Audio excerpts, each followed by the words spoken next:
Well,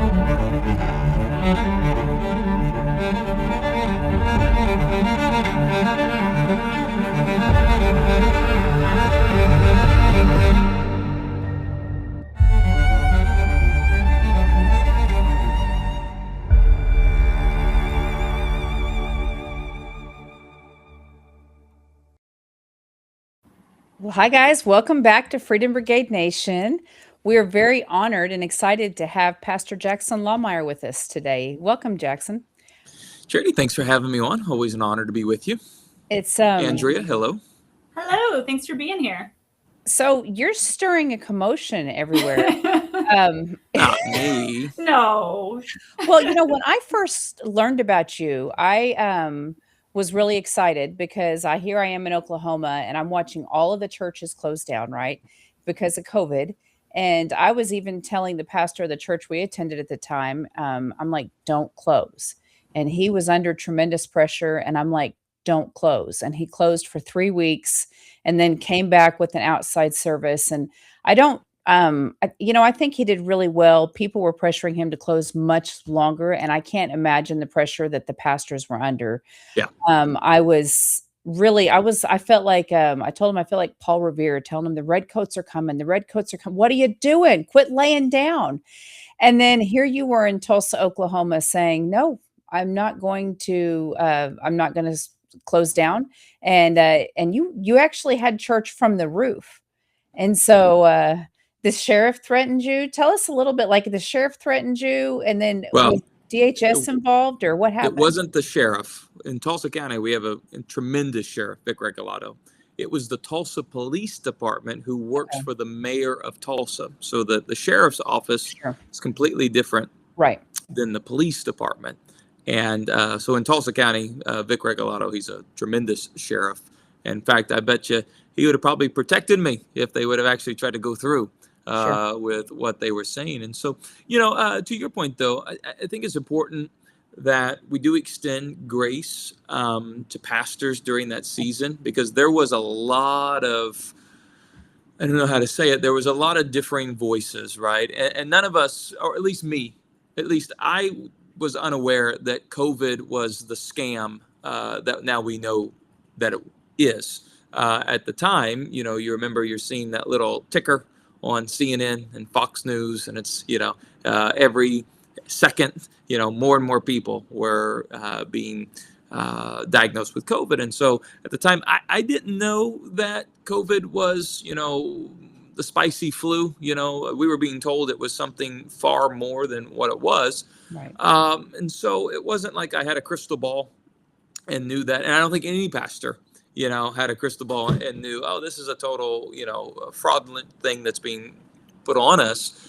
And so I extend grace to pastors, because that was tough. You do care about people, right? And you don't want, we've had it before where we've canceled church, in-person service, because the road conditions were so terrible that we just, couldn't have a gathering that particular Sunday. That doesn't mean that, we were disobeying God or anything like that. It was just, we made a decision in that moment. And so now pastors that stayed closed for like 6 months, I think that's a problem. I think that's a problem. But a pastor who was shut down, what'd you say, 3 weeks or something like that? He's a patriot, right? Like, so, there's no fault.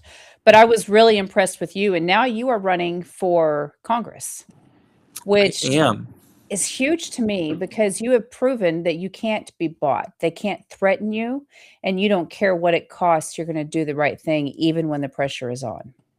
Yeah, well, I really appreciate you, because you talk about someone who's gone through some pressure. You did. You did something wild. Talk about me causing a commotion. You have been causing a commotion here in the state of Oklahoma. And that's through, you endorsed me. I know. How dare I? How dare you, as a citizen in the state of Oklahoma, have an opinion on who's running for Congress, right? But, I say great respect for you taking the stand that you did, even though some of your predecessors demanded you resign from office because To be you fair, they were never on my side anyway, those yeah. names. So for Well, yeah. you were the precursor to another great endorsement, President Donald Trump, and he's endorsed us in this race. And those people that were mad at you for endorsing, here's what's interesting. They're mad at President Trump for endorsing me in this race, saying the president should have stayed out. He doesn't need to involve himself in the state of Oklahoma. I do find it interesting, though. I do too. The Essentially, president there was no calls for resignation. There was none of that. You might be the most endorsed man walking the face of the earth right now. I mean, every time I turn around, you've got Speaker Mike Johnson, Mayor Giuliani, Rudy Giuliani. There we go. And Yeah. and like every time I turn around, you've got OK2A, you've got MOA. Every time I get online, I see somebody else has Well, we endorsed. got 3 coming out today. We've just Oh, released one, City Elders, that's beautiful. with Jesse Rogers, Jesse Rogers, yeah. great organization.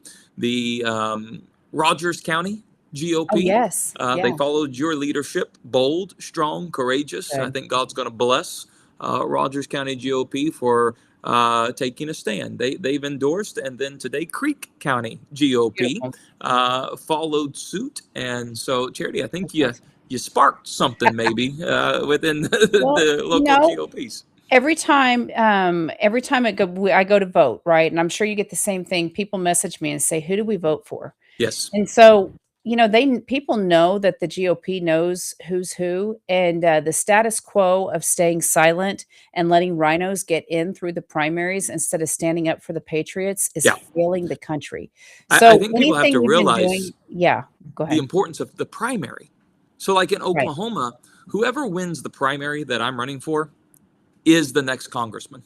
Like, that's the bottom right, line. Like, the right. Democrat is not one. There's only one Democrat, and that Democrat's going to lose by 18 to 22 points. That's just Yeah, the bottom. Whoever, whether it's a good Republican candidate or a not so good Republican candidate, and so the primaries, and especially in our state, the primary is the general election. that's right. I mean, that's and so that is when we should weigh in. Something I think that you've done is tremendous under your leadership for the state party is the GOP certified, which now every candidate is broadcasting. I'm GOP certified. The ones that are GOP certified, Right, and I think what you did, I think it was reasonable.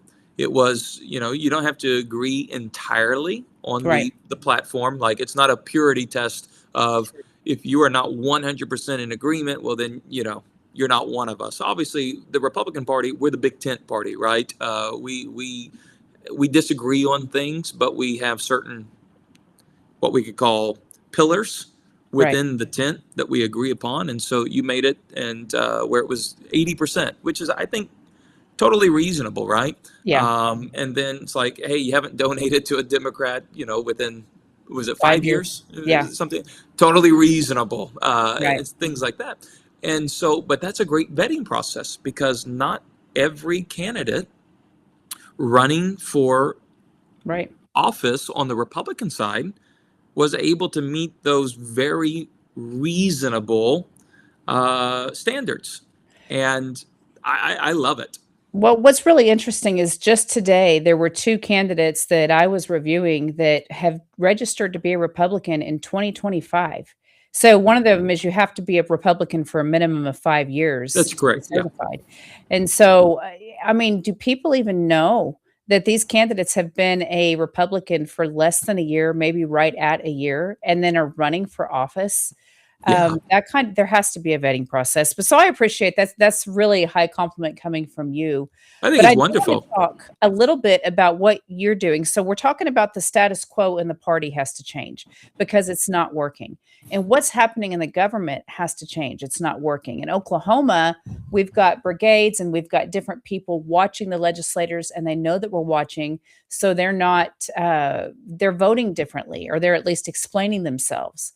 What can we do at a national level, and what does it look like? I'm looking at this battle over the gender ideologies, the schools, the IRS targeting churches, these things that will come back up when Trump is no longer in office. What Yeah. can we do to fight this at the national level? Because we're sending you to fight these fights. Yeah, and I think people have to realize something. Obviously, I'm extremely grateful that President Trump has sealed our southern border. I like that. To me, I mean that Yes. is was a must, is a must, and will always be. Things you shouldn't have had to say out loud, right? I know, right? It's like we should have like a border that is somewhat Secure. guarded. It is America. Yeah. Right. The problem is President Trump is not going to be the president forever. Right. And he has sealed the southern border through the executive pen.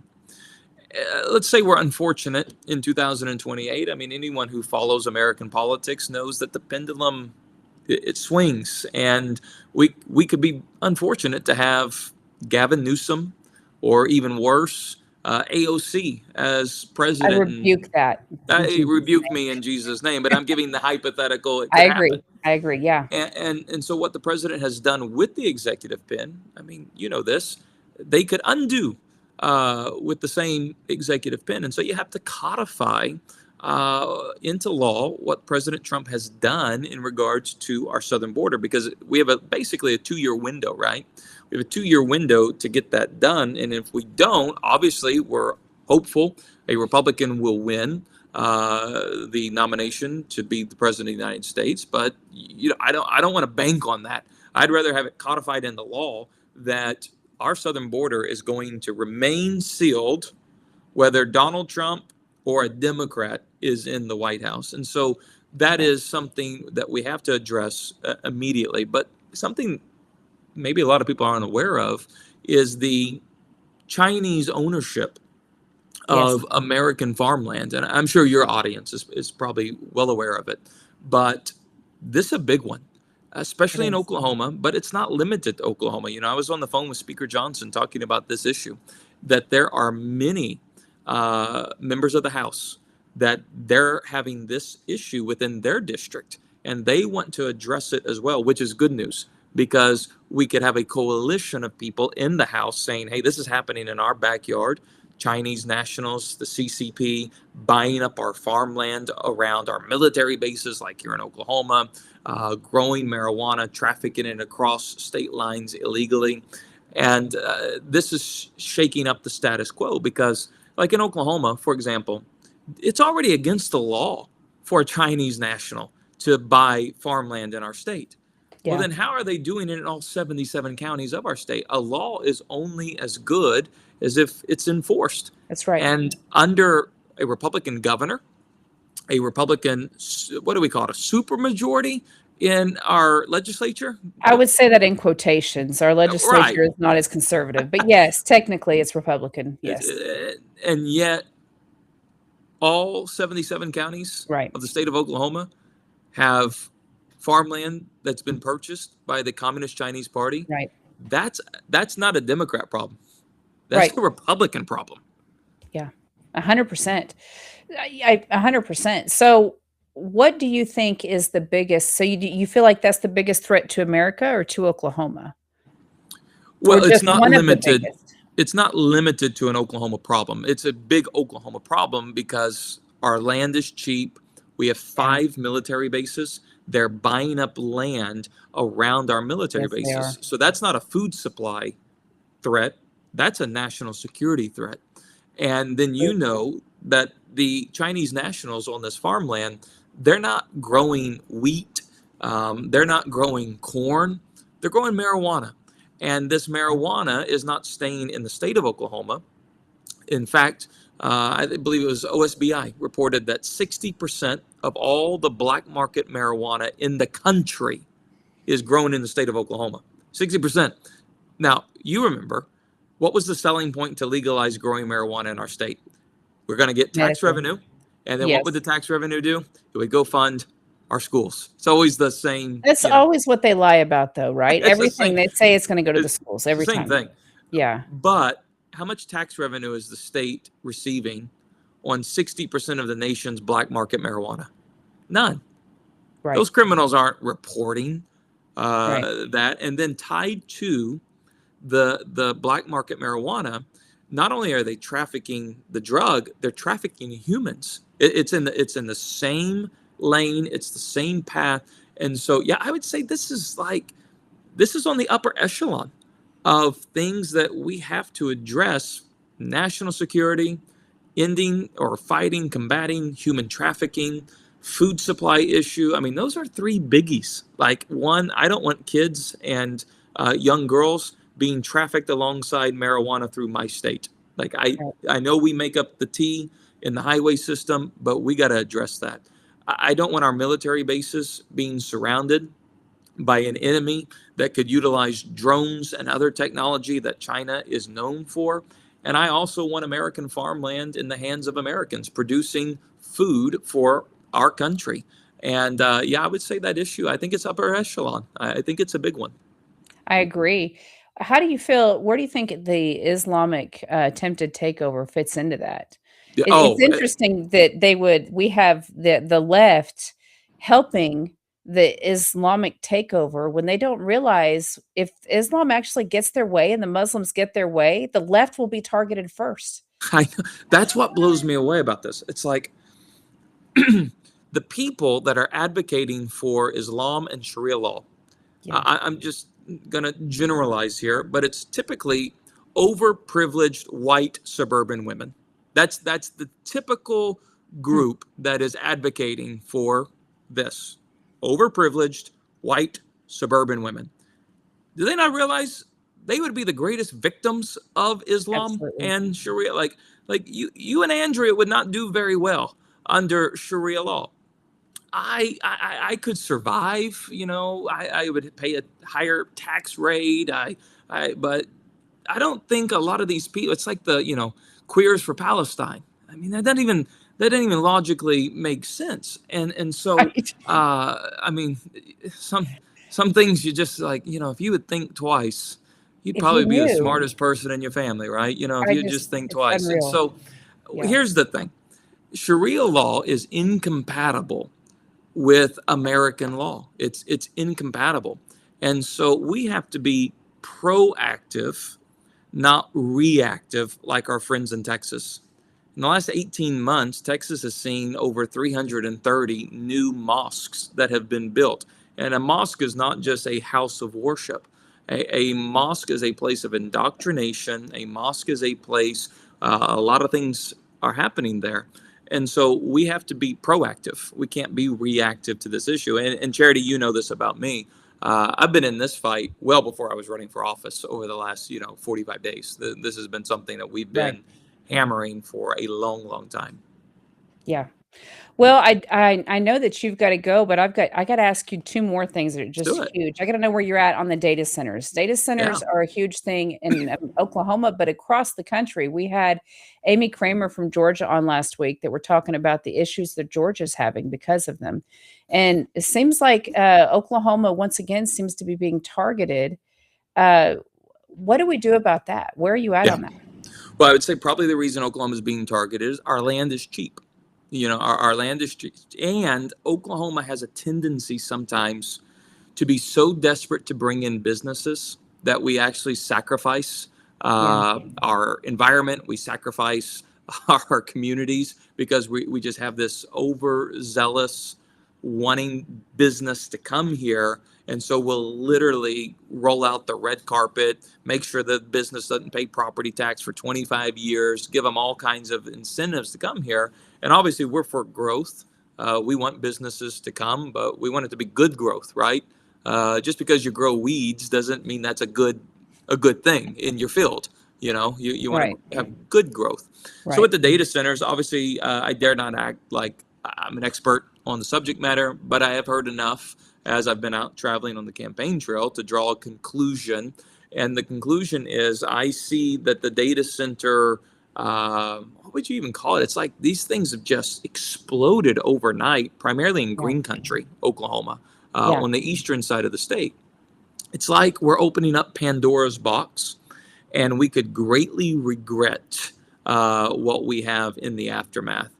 In regards to these data centers, usage of water, which Oklahoma is already struggling in regards to our water supply. So it's not like we have this giant surplus, for these data centers just to, utilize.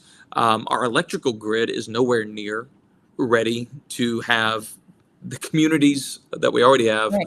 with on top a data center that's going to greatly pull on that. I've been told, don't know if it's true, but these data centers create a terrible humming noise and a Yes. vibration, which makes sense. I could see it. So I view the data centers a lot like the windmills in Western Oklahoma. The windmills, they Well, the don't windmills work. tried to come in through eastern Oklahoma too, and we stopped most of them. Right. Well, But this. They well, don't. the The way that windmills don't they're work, and right. they're hideous to look at. Well, and the way that they're pushing these data centers in is they're not even following like the Open Meetings Act. They're not Yeah. following the law, and they're pushing them through. And so, I think our local towns are being paid under the table. The officials Yes. are, because they're being put through it. I think it's very nefarious. And then the cost of them, on top of all of that, then the cost has been being pushed off to the taxpayers and not the actual companies. And then, the purpose of them, of this data centers themselves, is also seems somewhat nefarious. So here's my take on it. The city councils, which far too many that I have observed, there should be no NDAs Exactly. involved Yeah. in this. Like that. That's a no-brainer. That should, because let's just say, Charity. Let's just say it's above board. Let's say everything is clean, everything is good. Um, what the NDA does is it causes room for suspicion. Well, Right. what are you trying? Let's say everything's clean, like it's a flawless business deal. Well, because you do an NDA, what have you already created? Right. There's something there That's right. that we don't want the general public to see. So the NDAs, I think that's a no-brainer to me. You shouldn't do that. I don't think people realize how many NDAs are formed with their public representatives. Like the more you dig into it, you're like, how is that even a lawful, okay thing to do? I don't think the public is aware of how many NDAs are out there with their public That's officials. right along the line with the legislature when they go into a private vote. If Yes. you are a public official of any kind, everything you do is public because you represent Right. us. Yes. And yeah. it should be common sense. Well, before you go, go ahead. Especially with tax dollars. Yeah, exactly. That's not like, listen, how you spend your private company money, that's your decision. If you're the business owner or you're the executive or, that's your decision. You want to have NDAs as a private business, it's your decision. But when it's public dollars, it should be public information. Because it's not yours. So the data center thing, here's my perspective, Charity. Let's take a reasonable approach. No expert in it. Instead of building data centers, plural, why not build a data center in a community that says we want one, not in a community that says we don't want it? Those people who live there should have the greatest say by far. A data center, let's see, what is going to be the drainage on the electrical grid? What is going to be regards to water? And so you don't have up all these data centers, and then you look back in 20 years and say, we made a massive mistake by building all these so quickly. It would be much smarter to take an area where there's not a population of people, build one, and let's see what the results are, as opposed to just building them everywhere. I think that's a reasonable approach. That sounds like a little more common sense than the government seems to be capable of. I always, government budget class in college used to upset me so much. I would chew my professor out after every class. And he was like, you should be a politician. I'm like, no, my 5-year-old could do better with money or with anything. Right. So that was too much. Government math is let's build them everywhere. We have no idea what we're getting. Let's just build them everywhere. And that, to me, I just don't think is wisdom. I agree with you on that. Well, in a society where we're seeing this push from Muslims and an acceptance of religions, they villainize and call names. It is supposed to be a bad word if you are called a Christian nationalist, which is actually one of my favorite things to be called. It is a high compliment, kind of like the Black Robe Regiment was back when we first started this country. They meant it as an insult, and those that met that criteria took it as a badge of honor. And I take Christian nationalist as a badge of honor myself. But I've heard this said about you. Tell me what you think when this label gets thrown around, and what does it say for the state of our country that they're trying to make this like it is a bad thing to love your country and God? Yeah, I've obviously been called that. I think it was the New York Times that labeled me one of the leading Christian Yes. nationalists, which I didn't know, was that a compliment or was that an insult? I'm not really sure, but if you take the two words, now obviously you guys know what they mean by Christian Yes. nationalists. They mean that you are a domestic terrorist threat. Sure. That is what they mean by those two Sure. words. But just take the two words. Christian, guilty as charged. I'm a follower of Jesus Right. first and foremost. Yes, I am a Christian, and I am not ashamed of that. In fact, I'm very proud to be able to say I follow Jesus. Am I a nationalist? Absolutely. I am not a globalist. I'm an America first guy. That's my politic. My politic, yeah, I am a nationalist. I want to see America prosper, flourish, do well. Doesn't mean we wish ill to our neighbors or other countries around the globe, but I want America to put America first, and I want Russia to put Russia first, and I want China to put China first. And that's what they ought to do. So Right. if you just take those two words, Christian and nationalist, that's absolutely. I think our founders were Christian nationalists. I mean, they literally fought a war to have independence, to be nationalist. I say I'm guilty as charged. Obviously, I would disagree. I don't think that I'm a domestic terrorist threat. I would just say I don't think that's the case. But I am a Christian and I'm a nationalist. So, I mean, yeah, I am. Yeah, it's an honor. Well, thank you for joining us today. I know you said you could be on for 30 minutes, and so I appreciate your time. I know you're a busy man. He's Thanks. Jackson Lahmeyer, running for the 1st Congressional District for the U.S. Senate in Oklahoma.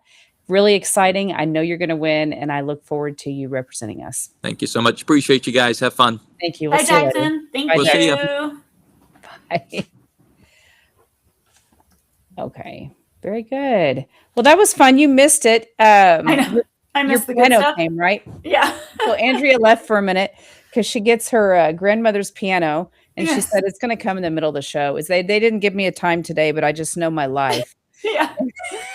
So that's fun. Yeah. But that's what an honor. What a great thing to get your grandma's piano. Yes, I'm excited. It looks really pretty. I'll send you a picture later. Very cool. Very cool. I really enjoyed that with Jackson. I'm excited about what's heating up in Oklahoma. I'm excited about the brigades I'm seeing active across the country. Pennsylvania is really pushing back. Good. And I really enjoyed what we are learning is going on in Georgia last week. It's the Patriots are pushing back.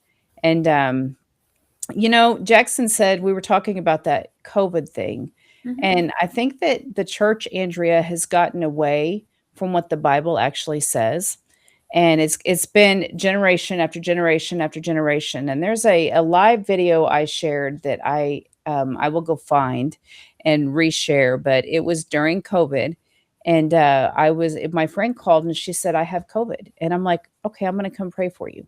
Now, at this time, people were not they were told to stay away like it was leprosy, right? You think that people told Jesus to stay away from leper colonies? Probably, Yeah. Oh, absolutely. And so I made this video and it was awful because I didn't have any makeup on yet or anything that day. And I felt like the Lord was like, you need to make a video that you're doing this because everybody had lost their mind in the world over COVID. And I'm like, oh, I wish I'd put makeup on before I left then. But so I made this video and I said, hey, I'm going to go pray for my friend. She has COVID. I don't have COVID. I'm going to go in her house. I'm going to lay hands on her. I'm going to pray for her. She's going to get better and I'm not going to get sick because we're Christians and that's what we do. And I really think that the church needs to move more along the lines of what the Bible says than moving in fear. Fear and faith are polar opposites, and what you decide to put your energy into is what will be produced.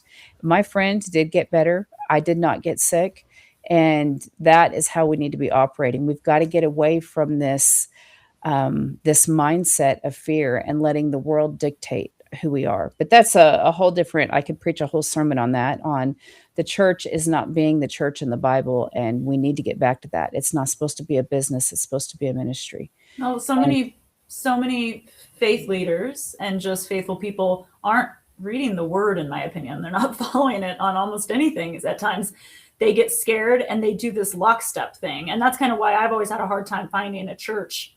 I found one in the last few years that I like in my community, but I'll kind of bounce around. You guys have a totally different culture out there than we have here.